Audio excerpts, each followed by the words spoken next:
Hello दोस्तों, आज की क्लास में एक बार फिर से आपको स्वागत है। चलिए दोस्तों, देखते हैं आज के कुछ महत्वपूर्ण प्रश्न। पहला प्रश्न है, अदिति ने 100 पृष्ठों वाली टिंटिन कॉमिक पुस्तक का 4/5 भाग पढ़ा है। अभी अदिति ने कितने पृष्ठ नहीं पढ़े हैं? ठीक है, तो हमें क्या निकालना है? नहीं पढ़े हैं कितने पृष्ठ, तो निकाल लेंगे। तो लिखिए, नहीं पढ़े कितने हैं, तो एक में से पूरा भाग कितने होता है? पूरा भाग होता है 1 का। ठीक है, और कितना भाग पढ़ लिया उसने? 4/5 भाग पढ़ लिया है, और जो भाग बच गया वो नहीं पढ़ा है। तो हम कैसे निकालेंगे? 1 में से घटा देंगे, क्योंकि पूरा भाग होता है 1 का। हमेशा 1 का भाग घटाएंगे, हम ध्यान रखिएगा। 5 6 5, 5 में 4 गया तो 1 बचा, 1/5। तो हमने कितने भाग नहीं पढ़ा है? 1/5 भाग। ठीक है, हमसे पूछा कितने पृष्ठ नहीं पढ़े हैं। टोटल पृष्ठों की संख्या है 100, तो 100 लिख देंगे, गुणा नहीं पढ़े पृष्ठ है 1/5, तो ये चला जाएगा 20 बार। तो ये आपके आंसर आ गया 20। ठीक है, तो हमने 20 पृष्ठ नहीं पढ़े हैं। तो आप ऐसे प्रश्नों को इस तरीके से सॉल्व करिएगा। ठीक है, चलिए अब आगे देखते हैं। आगे प्रश्न क्या है?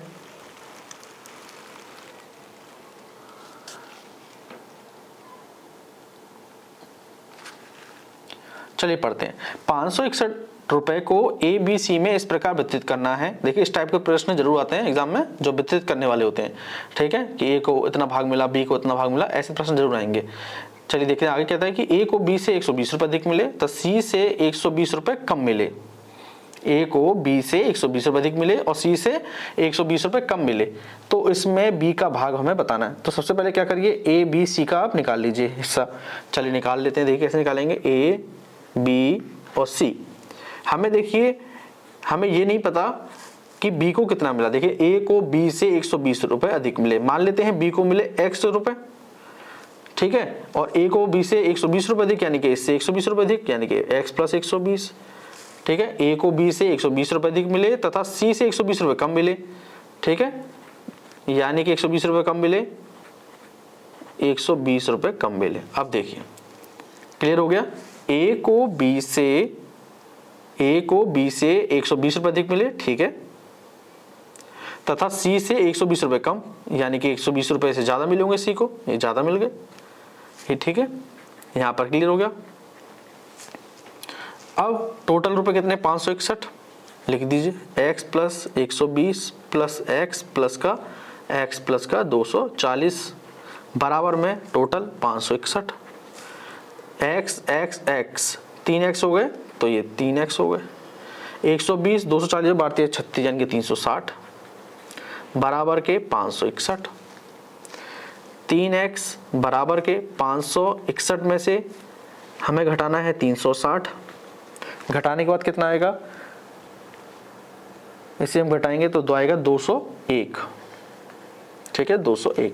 तो 3x बराबर के 201, तो x बराबर के 201/3, 3 × 18, 3 × 7 21, x बराबर क्या आ गया? 67। ठीक है, और हमने b का भाग कितना माना था? b का भाग कितना माना था हमने? ठीक है, हिस्सा x माना था, तो x की वैल्यू निकालनी, तो x बराबर 67 रुपए। तो b का भाग हो गया कितना? 67 रुपए। ठीक है, a का बोलता तो 67 यहाँ रख देते, 120 में जोड़ देते। ठीक है, C का बोलता है तो 240 में 67 जोड़ देते। ठीक है, ऐसे प्रश्नों को ऐसे इस तरीके से आपको सॉल्व करना है। समझ गए आप? चलिए अब अगला वाला प्रश्न देखते हैं। जो अगला प्रश्न है वो कह रहा है कि एक किसान के पास कुछ मुर्गियां तथा कुछ बकरियां हैं। मुर्गियां, बकरियां, इस टाइप के जो पशु वाले प्रश्न होते हैं वो एग्जाम में आने के चांस रहते हैं। ठीक है, तो देखिए ऐसे वाले प्रश्नों को कैसे करेंगे। यदि इन सबके कुल सिर हैं 240, देखिए सबके सिर बराबर हो सकते हैं, लेकिन पैरों की संख्या सबकी अलग अलग होती है। ठीक है, पैर है 640, तो मुर्गियों की संख्या हमें पूछ रहा है। तो जब भी आपको पशु वाले प्रश्न दिखाई दें इस टाइप के, तो आपको ये फॉर्मूला याद रखना है। एक ट्रिक है, पैर को आपको क्या करना है? पैर को कर देना है आधा, ठीक है, और सिर को काट देना, यानी कि पैर में 2 का भाग देना है और सिर को काट देना, मतलब माइनस करना है। पैर बटा 2 माइनस का सिर, इतना बस आपको याद रखना है। पैर कितने दिए हैं? 240, और याद रखिएगा ये जो संख्या निकल आएगी वो 4 पैर वालों की निकल के आया करेगी। 4 पैर वालों की जब भी निकलेगी संख्या। ठीक है, 2 माइनस का सिर कितने दिए हैं?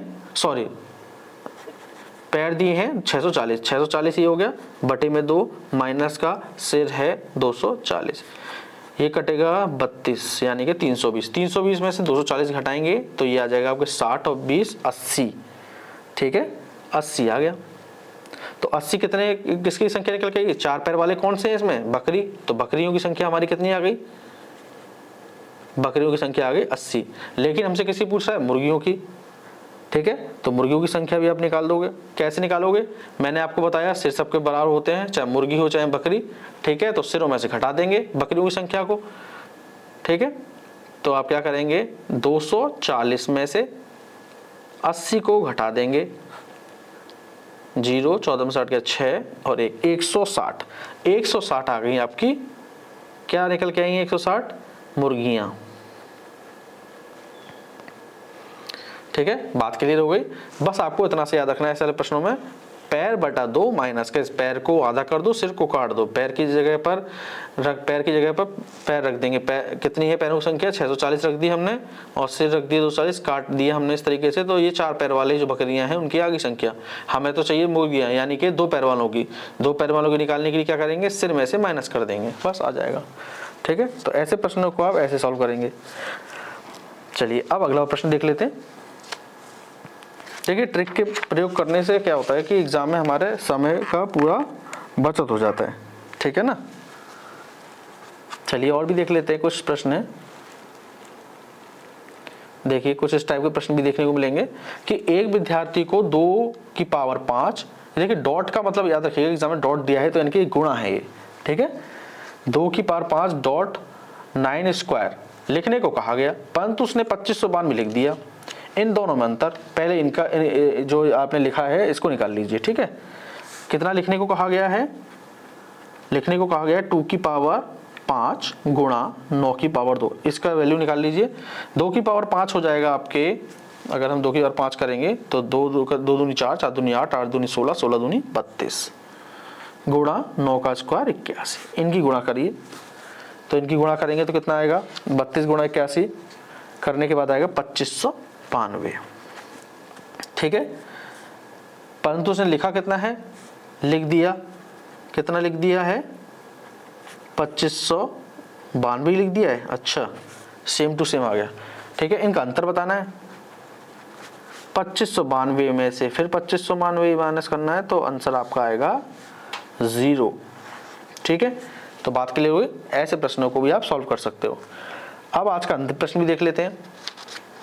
अंतिम प्रश्न क्या कह रहा है? अंतिम प्रश्न है कि 5 क्रमांगत मतलब लगातार संख्याओं का योग 270 है, तो इनमें से दूसरी और 5वीं संख्या का योग बताइए। 5 लगातार संख्याओं का योग दिया 270, यानी कि 5 लगातार संख्या ऐसे लिखिए एग्जाम में 1 2 3 4 5। अगर आपको योग दिया है तो आपको क्या करना है? आपको बीच वाली संख्या निकालनी है, बीच वाली संख्या निकालनी है। और बीच वाली संख्या कैसे निकालोगे? योग में कुल संख्या का भाग देने के बाद, योग दिया है 270, भाग देना है 5 का, ये कट जाएगा 5 25, 5 चौक 20, 54, ठीक है। तो बीच वाली संख्या कितनी आ गई? मध्य वाली 54, ठीक है। लगातार बोल रहा है तो 5 लगातार संख्या है। 54 से पहले क्या आएगी? 53, 53 से पहले आएगी 52, 54 के बाद 55, 55 के बाद 56। क्लियर हो गई। अब कह रहा है दूसरी और 5वीं संख्या का योग। दूसरी है 53, 5वीं है 56, 53 प्लस 56 जोड़ देंगे आपस में, 6 3 9, 5 5 10, 109 आंसर आपका आ गया, ठीक है। तो इस तरीके से आप ऐसे प्रश्नों को सॉल्व करिएगा। दोस्तों आपको आज की क्लास पसंद आई हो तो प्लीज चैनल को लाइक शेयर और सब्सक्राइब जरूर करिएगा। थैंक यू दोस्तों।